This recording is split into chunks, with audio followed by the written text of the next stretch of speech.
Hello students, ये आपके Newton laws of motion and friction के प्रीवियस ईयर क्वेश्चन का लास्ट पार्ट है, पार्ट 3। पार्ट 1 एंड पार्ट 2 पहले रिलीज हो गए हैं, जो आप न्यूटन लॉज ऑफ मोशन और फ्रिक्शन की प्लेलिस्ट से देख सकते हैं। जो पुराने क्वेश्चंस हैं उनका पीडीएफ नीचे डिस्क्रिप्शन में डाल दिया गया है, वहाँ से डाउनलोड कर लीजिए। इस वाले सीरीज में हम लोगों ने नीट 2020 तक के क्वेश्चन को कवर किया है। चलिए क्या क्वेश्चन आए देखते हैं। Best of luck. This question was asked in AIMS 2017. If the string is pulled with the acceleration of 2 meter per second square, then the acceleration of the block is. This string is pulled with the acceleration of 2 meter per second square and you need to find out the acceleration of this block. So let's suppose यहाँ सब देखिए, this string is exactly same through, ये पूरी length string की same है। So let's suppose यहाँ पर tension T act कर रहा है, तो यही टेंशन स्ट्रिंग के हर पॉइंट पर एक्ट कर रहा होगा, यानी यहाँ भी टेंशन T होगा और यहाँ पर भी टेंशन T होगा। तो यहाँ जो टोटल टेंशन पहुंचेगा इस स्ट्रिंग में, दैट इज 2T। जब ये नीचे जा रहा है तो ऑब्वियस बात है इसको ऊपर जाना है किसी एक्सेलरेशन A से। By virtual work method, work done by internal forces is always 0, right. तो ये टेंशन एक इंटरनल फोर्स है, तो उसका वर्क डन देखेंगे आप, तो यहाँ टेंशन T इस तरफ और वेलोसिटी नीचे की तरफ, तो माइनस ऑफ T इंटू 2। यहां देखेंगे तो 2T ऊपर की तरफ जा भी ऊपर आए, plus 2T into A, this would be equals to 0। तो आपके पास में A का वैल्यू निकल के आ गया 1 metre per second square. Virtual work method में क्या होता है बेटा, वर्क डन 0 होता है। ये वर्क डन होता है फोर्स इंटू डिस्प्लेसमेंट यानी F डॉट डी, ये 0। तो अगर इसका डिफरेंशिएशन कर देंगे तो पावर भी 0 बन जाएगी, तो F डॉट V भी 0 हो जाएगा, और rate of change of power यानी F डॉट A भी 0 बन जाएगा। तो ये तीनों आप अप्लाई कर सकते हैं। तो अगर कोई ये सोच रहा हो कि सर ने तो यहाँ पे वर्क बोला था और फोर्स को वेलोसिटी से मल्टीप्लाई कर दिया, तो आप ऐसे बोल सकते हैं work done by internal forces 0 is the main concept, ठीक है। वर्क डन और in the internal power is 0 is the next concept, और rate of change of internal power is also 0। तो आप तीनों अपनी हिसाब से आप इसको अप्लाई कर सकते हैं, right. Next question was asked in AIIMS 2017। इस क्वेश्चन में क्या दिया हुआ बेटा आपको कि a body of mass 0.1 kilogram start to move in a viscous liquid with the initial velocity of 5 meter per second. So you have the value of initial velocity and the mass. If the drag force is 10 power minus 3 Newton, then find the time after which the velocity will become 1 by 10 meter per second.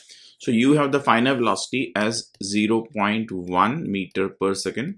You have the initial velocity, mass and the resistive force or the drag force. तो acceleration निकाल लें, तो acceleration जाएगा force upon mass, तो force is 10 power minus 3, mass is 10 power minus 2 kilogram, so this would be 0.1 metre per second square. This force और this acceleration would be a retarding acceleration, ये इसको retard करेगा। Now we have the final velocity, initial velocity and we need the time, so we know that the equation is v is equals to u plus at. So final velocity is 0.1, initial velocity is 5, retardation is 0.1 and time is t.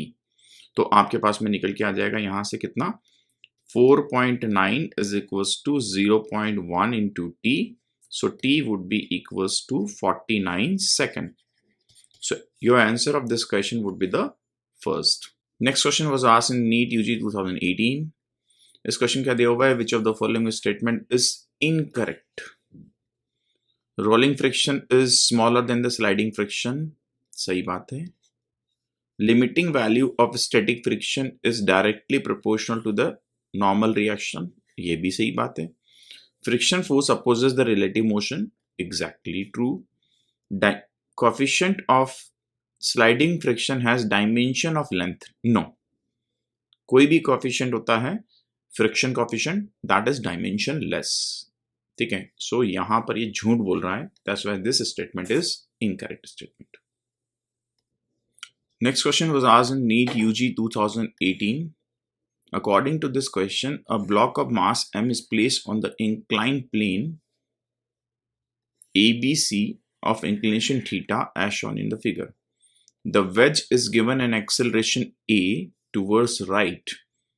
The relation between a and theta for the block to remain stationary on the wedge. तो आप देख सकते हैं कि this wedge will play the role of main body. जब भी कोई main body accelerate कर रही हो और उसके ऊपर कोई दूसरी बॉडी रखी हुई हो, इसका मतलब यहां पर इस बॉडी के ऊपर लगेगा कौन सा फोर्स? Pseudo force. तो यहां एक सूडो फोर्स लगेगा जिसका वैल्यू होगा मास इनटू एक्सेलरेशन. अब आपको इसको स्टेशनरी रखना है, तो सवाल ये पैदा होता है कि ये स्टेशनरी क्यों नहीं है? तो इसके ऊपर लग रहा होगा नीचे की तरफ एक्स, धरती माता का प्यार mg, और यहां ये नॉर्मल है तो ये एंगल थीटा बन जाएगा. तो mg का एक कंपोनेंट इस तरफ लग रहा होगा mg sin थीटा. ठीक है, इस mg sin थीटा की वजह से इसका जो टेंडेंसी होगा ब्लॉक का मोशन करने का, that tendency would be downward. ठीक है, अब अगर ये फोर्स बैलेंस हो जाए तो ये यहां रुक जाएगा. अब ये बैलेंस कैसे होगा? तो हम क्या देख रहे हैं, यहां एक सूडो फोर्स लग रहा है. अगर आप देखिए ध्यान से तो आप क्या पाएंगे, ये एंगल थीटा, तो ये वाला एंगल थीटा बन जाएगा और सूडो फोर्स का ये वाला कंपोनेंट आ जाएगा ma cos theta.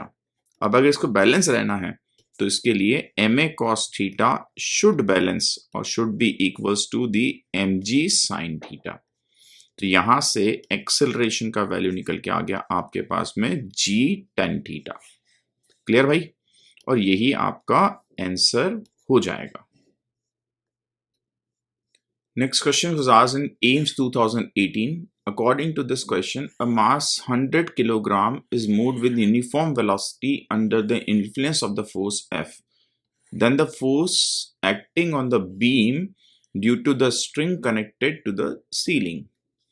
So this force is moving with the constant velocity. It means it has acceleration 0. तो इसके ऊपर डाउनवर्ड जो फोर्स लग रहा होगा that would be 1000 न्यूटन. तो अगर इसको यहां बैलेंस करना है तो यहां स्ट्रिंग में जो टेंशन होना चाहिए that also should be equals to 1000 newton, तभी तो बैलेंस हो पाएगा. तो अब अगर यहां फोर्स लग रहा है बेटा, तो फोर्स यहां से होता हुआ यहां से होता हुआ यहां जा रहा है, तो यहां पर भी F फोर्स लगेगा, यहां पर भी F फोर्स लगेगा.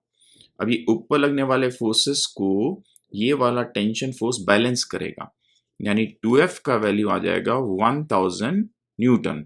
तो F का वैल्यू आ गया आप पास में 500 न्यूटन. अब आपसे पूछा है कि यहाँ बीम पर कितना फोर्स लगेगा, तो आप देख सकते हैं यहाँ स्ट्रिंग में टेंशन यानी F अवे, यहाँ F अवे, यहाँ पर F अवे, तो यहाँ टोटल जो फोर्स लग रहा है दैट इज व्हाट 3F. इसका मतलब यहाँ पर जो फोर्स पहुंचेगा finally that is 3F. So 3 into F यानी 500. So your answer would be 1500 Newton. तो आप देखिए कौन सा ऑप्शन मैच कर रहा है. So option first is matching. अब आप बोलेंगे आपका तो 1500 आया, इन्होंने तो 1470 दिया है, तो भाई इन्होंने G का वैल्यू 9.8 यूज किया है. ठीक है, और आंसर काफी दूर दूर है, तो पहले ही हमें दूर दूर दिख गए थे, राइट. चलिए next question. This one was asked in AIMS 2018. Two massless and frictionless pulley A and B are connected as shown in the figure. A weight W 200 kg is suspended from the third pulley. The system is in equilibrium by the applying force F. The tension at point X of the string. So guys, in this question, everything is in equilibrium. अगर सब कुछ equilibrium में है तो इसका जो मास आपको दिया हुआ है 200 किलोग्राम, इसकी वजह से धरती माता का प्यार लगेगा नीचे की तरफ 2000 न्यूटन. अब देखो ध्यान से, यहां से जाने वाली स्ट्रिंग यहां से होती हुई यहां से होती हुई यहां जा रही है, तो पूरी स्ट्रिंग में तो टेंशन का वैल्यू सेम ही बना रहेगा. तो अगर यहाँ फोर्स F है तो फिर उस कंडीशन में यहाँ पे भी फोर्स F होगा, यहाँ भी फोर्स F होगा, और इस X पॉइंट पर भी तो फोर्स F होगा. यानी टोटल फोर्स जो बन रहा है यहाँ पर दैट इज 3F. अगर 3F हुआ तो ये पुली जो है वो आपकी आइडियल पुली है, तो ये पूरा फोर्स ट्रांसफर कर देगा, तो यहाँ पर 3F बन जाएगा. So what I can say 3F is equals to 2000. So F has value 2000 by 3, तो आपके पास में आ जाएगा 666.6 0.6 न्यूटन। इन्होंने जी का वैल्यू 9.8 लिया होगा, हमने 10 लिया है, तो हमारा आंसर जो अराउंड मैच कर रहा है that is this option, right. तो ये आपका इसका आंसर हो जाएगा। According to this question, a person of mass 50 kilogram is standing on the floor of a lift which is accelerating in upward direction with acceleration this. The force exerted on the floor of the lift will be. So guys, this is a lift and this lift is accelerating upward with some acceleration of 0.49. There is a person standing on this lift. So this person will press the lift with some normal reaction force and the lift will also press the person with the same force.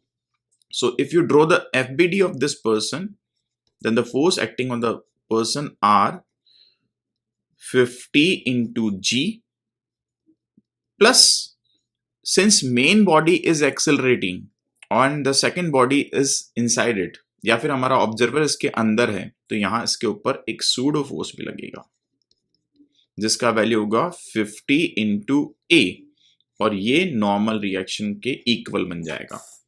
So what I can say here, normal reaction is equals to 50 into g यानी 9.8 plus 50 into a which is 0.49। जैसे इसको solve करेंगे तो it would be 514.5 Newton. तो यहां पर एक simple सी बात थी कि क्योंकि ये पर्सन यहाँ एक लिफ्ट के अंदर बैठा हुआ था तो इसके ऊपर ग्रेविटेशन फोर्स तो लगा ही सही, प्लस एक सूडो फोर्स भी लग गया और यही नॉर्मल रिएक्शन का रोल प्ले करेगा। Clear? Next question, this one was asked in AIIMS 2018। According to this question, a ball of mass 250 gram collide on the wall of the billiard table with the speed of 2 meter per second. After remaining in contact with the surface for the time 0.02 second, it rebound with the speed of 1.8 meter per second. Calculate approximately the magnitude of the average force exerted by a ball on the wall. So guys, यहां पर क्या हुआ कि ये ball आई with the speed of 2 metre per second, यहां इससे contact में रही कुछ देर और फिर उसके बाद में रिबाउंड हो गई with the speed of 1.8 metre per second. और हमसे पूछा है कि एवरेज फोर्स क्या होगा, तो हम लोग जानते हैं average force is change in momentum divided by the time taken to change the momentum. अब चेंज इन मोमेंटम कितना होगा, तो अगर आप देखें यहां पर तो ये इनिशियल मोमेंटम हुआ, ये फाइनल मोमेंटम हुआ, दोनों अपोजिट डायरेक्शन में तो ऐड हो जाएंगे, तो आपके पास में आ जाएगा m into v final plus of v initial upon जो भी टाइम आपको दिया हुआ है। तो मास कितना है बेटा इसका 250 ग्राम यानी 250 इंटू 10⁻³ किलोग्राम।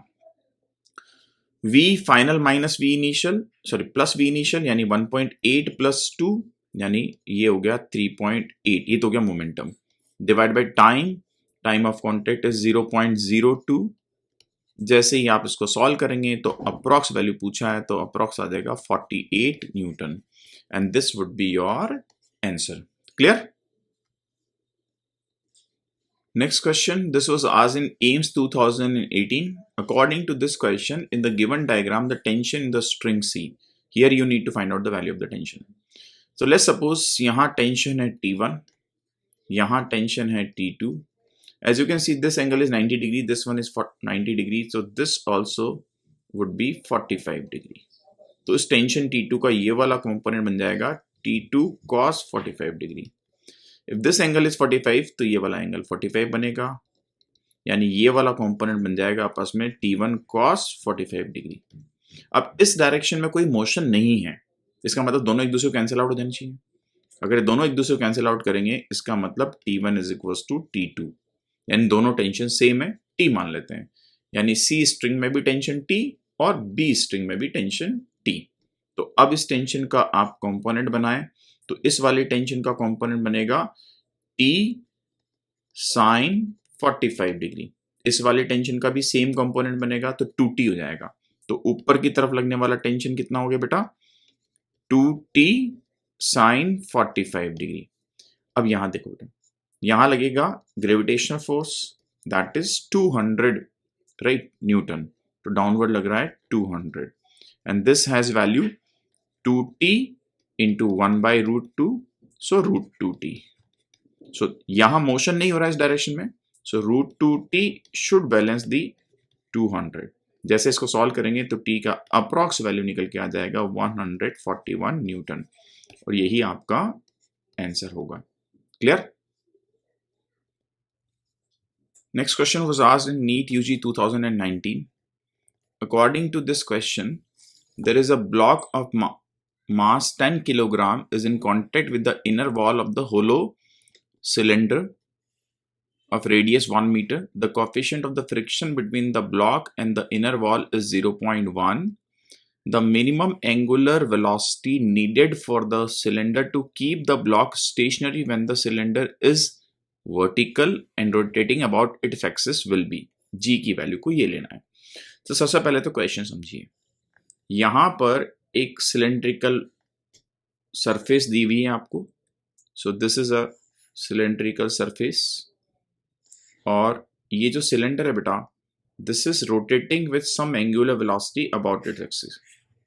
तो इसकी एक्सिस को आप ये मान लो, तो उसके अबाउट रोटेट कर रहा है, और आपने यहां पर ब्लॉक रखा हुआ है।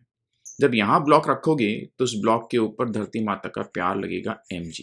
इसकी वजह से ब्लॉक नीचे जाने की कोशिश करेगा। तो अब इस ब्लॉक को नीचे जाने से रोकेगा कौन? तो ऑब्वियस बात है, फ्रिक्शन फोर्स रोकेगा। अब फ्रिक्शन फोर्स होता है आपके पास में, और चल नहीं रहा तो स्टैटिक फ्रिक्शन लगेगा। तो म्यू इंटू एन होता है। अब नॉर्मल रिएक्शन कहां से मिलेगा? तो होता क्या है कि जब ये किसी एंगुलर वेलोसिटी ओमेगा से रोटेट करेगा तो यहां पर एक स्यूडो फोर्स लगेगा या सेंट्रीफ्यूगल फोर्स लगेगा, जिसका वैल्यू होगा एम आर ओमेगा स्क्वायर, और ये जो फोर्स है नॉर्मल रिएक्शन का रोल प्ले करेगा।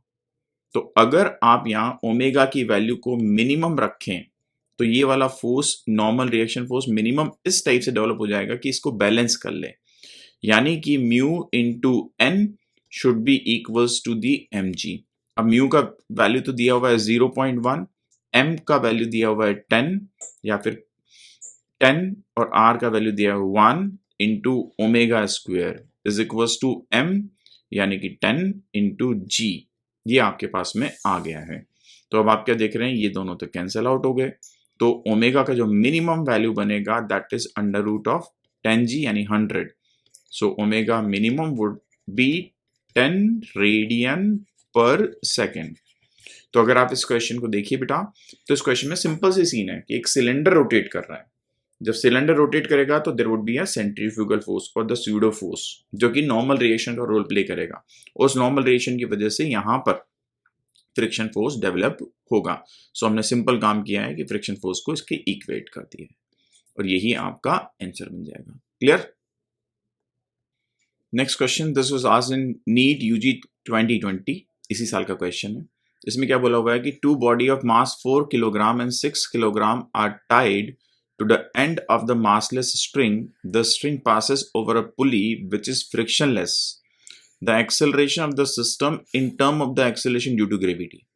तो आप देख रहे हैं this is the simple machine. तो यहां लग रहा होगा बेटा कितना, 6g, यहां लगेगा 4g। तो यहां इसका एक्सेलरेशन a, तो इसका एक्सेलरेशन a डाउनवर्ड। जब भी सिंपल मशीन होती है तो एक्सेलरेशन होता है net force upon total mass. अब यहां नेट फोर्स कितना लग जाएगा, तो नेट फोर्स हो गया 60 माइनस 40 या 6g minus 4g divided by total मास यानी 10। तो आपके पास में कितना आ रहा है इसका वैल्यू 2, या फिर g बाई 5, g की टर्म में बोलेंगे तो, and this would be your answer. Clear? Next question, this was asked in NEET UG 2020, जो कि कोविड की वजह से हुआ था, या उन कैंडिडेट के लिए हुआ था जिनको कि कोविड हो गया था और वो नीट 2020 का मेन एग्जाम नहीं दे पाए थे। इस क्वेश्चन क्या दिया हुआ है कि calculate the acceleration of the block and trolley system shown in the figure. The coefficient of kinetic friction between the trolley and the surface is 0.05, g is equals to this, mass of the string is negligible and no other friction exists, right? You need to find out the acceleration. So let's suppose इसका acceleration forward है तो इसका acceleration downward होगा and they would be same, right. अब आप देखिए बेटा, यहां लगेगा धरती माता का प्यार कितना, 20 2g। ये आगे जाने की कोशिश करेगा तो यहाँ फ्रिक्शन फोर्स पीछे लगेगा। इन्होंने बाकी सारे फ्रिक्शन को नेग्लिजिबल बोला है, यानी किसी भी टाइप का यहाँ पर कोई स्लाइडिंग फ्रिक्शन, रोलिंग फ्रिक्शन वगैरह काम में नहीं लेंगे। तो हम तो सिंपल एक फ्रिक्शन ले रहे हैं और इस फ्रिक्शन का वैल्यू कितना होगा, म्यू इंटू एन। म्यू का वैल्यू कितना दिया, म्यू का वैल्यू क्वेश्चन में दिया हुआ है 0.05, तो दिस इज 0.05। नॉर्मल रेडिएशन कितना हो जाएगा यहाँ पर, 100, यानी कि इसका वैल्यू आ गया बेटा 5। तो नीचे लग रहा है 20, पीछे लग रहा है 5, तो acceleration is equal to net force तो 20 माइनस 5, सिंपल मशीन है, divide by total mass. Total mass is what, 12। तो आप पास में आ गया 15/12। जैसे ही आप 15/4, 5/4 यानी 1.25 metre per second square. So your answer would be the first option. So guys, this was the video solution of your complete NLM and the friction। 2020 COVID and 2020 need सारा कुछ हो गया है। अब पूरा देखिए आप, और जहां डाउट है उन डाउट्स के लिए इन वीडियो सॉल्यूशन को रेफर करिए। चलिए, बेस्ट ऑफ लक।